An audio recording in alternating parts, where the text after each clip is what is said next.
Hello everyone, and welcome to the Pisces Guide to Pop Culture. I'm of course your host TJ. Today talking a little bit about my two books, my rom-com Country Romance, my romantasy A Bond of Blood and Stone. And I want to talk a little bit in particular about character creation. Now this is for, you writers that are out there, but also I think, anyone who sort of wants to get a sneak peek at how one creates characters. So in both cases, whether we're dealing with a romantasy or romance, I wanted to create characters who I felt were authentic, who felt as if they were the creation of a very specific cultural, social milieu. So we have, in Country Road Romance, we have Jared and Charlie.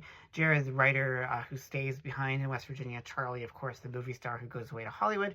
In A Bond of Blood and Stone, we have Eamon and Titus. Now, Eamon is the more specifically Appalachian character, as someone who is part of a long lineage of rebellious figures against the figure of the country known as the Dominion. So, very different kinds of cultures, but even so, I think in many ways, all three of these characters, Jared, Charlie, and Eamon, are very much products of an Appalachian upbringing.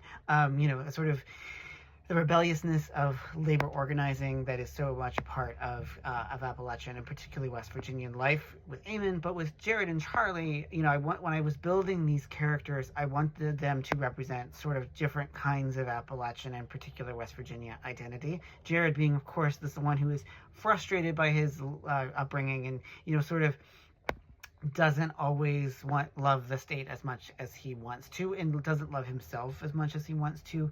Charlie, of course, someone who is sort of an expat like myself, who has a very fraught relationship with his home state, and comes back to try to figure out how he can do what's best. And so for me, these characters are not just romantic leads, although they are that. They are also just fundamentally like the different kinds of Appalachian people that you might know. A friend of mine was reviewing Country Road Romance and said that, the characters here are people that you would know. And that meant a lot to me, because I don't want my characters just to be cutouts. I want them to be people that you feel like you understand. Even if you're not from West Virginia, maybe you're just from a different rural area. I'm sure you may know people like Jared and Charlie. And even if you're not like a union activist, I'm sure that you know people like Eamon, people who genuinely want to make the world a better place and who love their homeland, even if they're sometimes deeply frustrated and sometimes very saddened by what it looks like. So, these characters emerged, from my imagination, but they're deeply grounded and rooted in my Appalachian upbringing, my very deep and sometimes often very conflicted love for Appalachia and its people, which I think is shared by anyone who comes from that region. So anyway, thanks so much always for joining me here at the Pisces Guide. Do check out my books, Country Romance, A Bond of Blood and Stone. If you have a chance, I greatly appreciate it. So anyway, thanks for joining me, and take care, y'all.